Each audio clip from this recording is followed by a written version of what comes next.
Remember when Captain Marvel grossed a staggering $1.12 billion at the box office, largely due to Marvel strategically positioning it between Avengers? Well, brace yourself, because Spider-Man 4 is set to be nestled between Avengers. If Captain Marvel could surpass $1 billion, imagine the monumental box office potential Spider-Man 4 possesses. But here's the kicker. The ultimate goal isn't simply about financial gain, it's about delivering an enthralling narrative. A well-crafted story leads to repeat viewings, which in turn amplifies the box office results.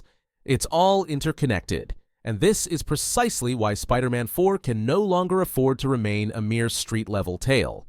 In this video, I will elucidate why, and hopefully convince you, that another ground-level narrative is no longer a viable direction for Tom Holland's next Spidey film. According to renowned scooper Daniel RPK, Spider-Man 4 is set to begin filming on May 25th next year and will conclude production by October. This suggests we're likely looking at a summer 2026 release, or possibly a festive launch in December, akin to No Way Home, which hit theaters during Christmas. There have been prior reports suggesting that Holland's Spider-Man will play a pivotal role in a Doomsday, an even larger role than he had in Infinity War or Endgame. Essentially, he's set to be one of the principal leads.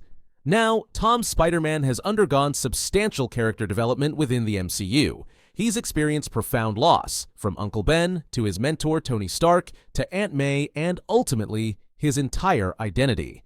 With all this character evolution, it would be a wasted opportunity for Marvel to overlook his growth in a monumental way within an Avengers film. It would feel repetitive if we're presented with yet another teenage Spider-Man who makes naive mistakes and relies on seasoned heroes to save the day. He's weathered the storm and is now prepared to command the spotlight. Let me pose a rhetorical question that directly addresses the title of this video. Doomsday, a film that features Dr. Doom as the central antagonist, an ingenious billionaire scientist who may even surpass Doctor Strange in sorcery, will likely see Doom ascend to the role of God Emperor Doom. Now, if Tom Holland's Spider-Man is integral to this storyline, how could we possibly expect his next film to revert to a grounded, street-level narrative?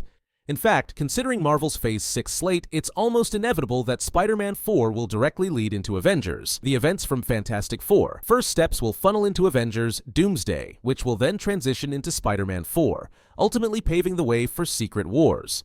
Regardless of what Sony or Marvel might have originally planned, Marvel's decision to scrap Kang Dynasty means that it's no longer feasible for Spider-Man 4 to adhere to a localized plot that disregards the multiverse. After No Way Home, it seemed plausible for Peter Parker to face street-level villains such as Kingpin or Mr. Negative. However, given the MCU's current trajectory and Sony's ambitions for Spider-Man 4, a small-scale approach is no longer on the table. Allow me to elaborate on why Sony has been adamant about taking a more grandiose approach for Spider-Man 4 over the past 2 years. According to their current deal with Disney, Sony doesn't earn a cent from Spider-Man's involvement in Avengers films. Their profits are solely derived from the box office revenue of solo Spider-Man films like Homecoming, Far From Home, and No Way Home.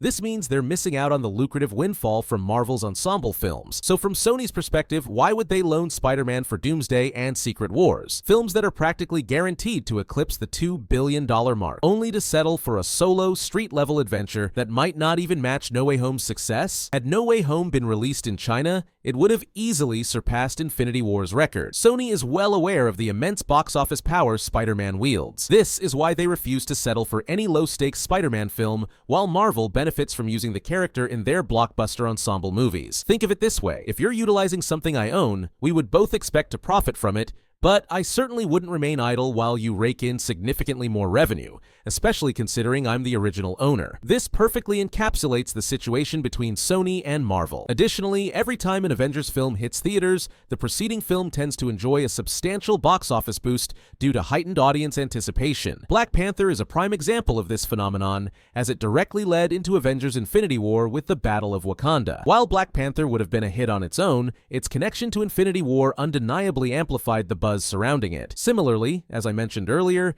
Captain Marvel grossed over $1 billion primarily because it was strategically placed between Infinity War and Endgame.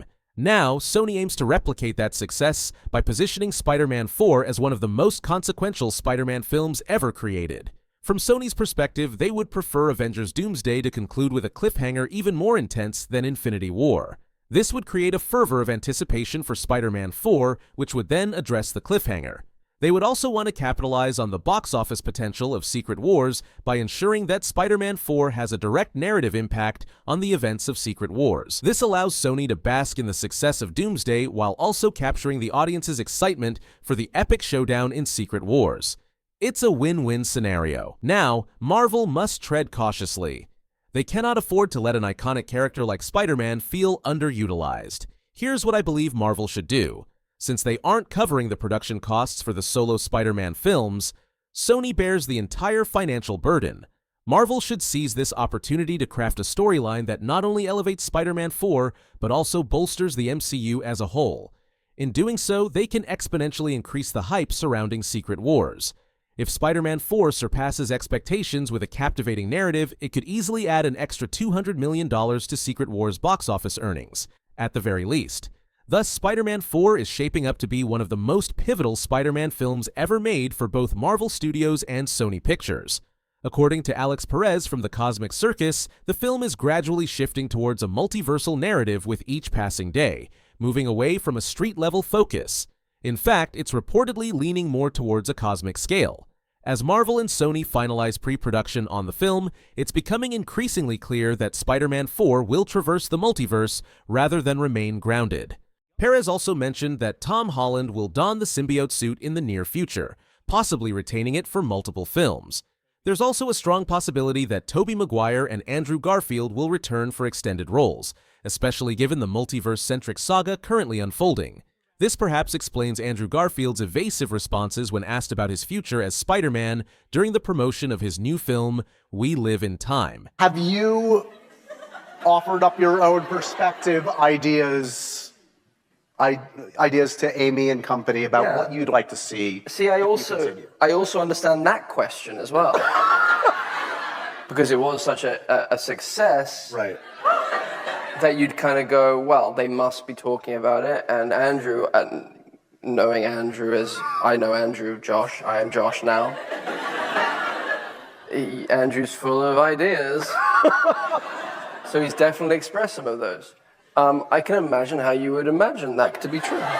It's evident that he's avoiding the question, knowing full well he'll be returning, and choosing not to lie this time around. I believe Perez's scoop is credible, especially considering the final trailer of Venom: The Last Dance, which confirmed that the symbiotes didn't arrive on Earth by accident. They were fleeing from Null, the god of the symbiotes. Let's piece this together. Null is set to appear in Venom 3. Spider-Man 4 will have a cosmic scale narrative, multiple symbiotes will feature prominently, and Tom Hardy's Venom is already familiar with Tom Holland's Spider-Man due to their shared symbiote hive mind. Holland's Spider-Man will acquire the symbiote suit in Spider-Man 4, indicating that he and Hardy's Venom may team up to battle Null. However, the duo may not suffice, and this is where Tobey Maguire, who has previously fought a symbiote, could lend a hand. Andrew Garfield's Spider-Man, who has long wished to face an alien foe, may also finally fulfill that desire. It's essentially a superhero reunion, with all the puzzle pieces falling into place. Yet, there's still one crucial question. If Null is the main antagonist of Spider-Man 4, how does this connect to Avengers Doomsday, where Dr. Doom is the primary villain? This is where Daniel RPK's scoop comes into play. He suggests that the events between Doomsday and Secret Wars will unfold on Battleworld. My theory is that in Doomsday, RDJ's Dr. Doom will wreak havoc across the multiverse, ultimately leaving Tom's Spider-Man stranded on Battleworld. Spider-Man 4 will then revolve around Peter's struggle to escape Battleworld. He'll battle multiple symbiotes alongside Tom Hardy's Venom, eventually acquiring the symbiote suit and defeating Null.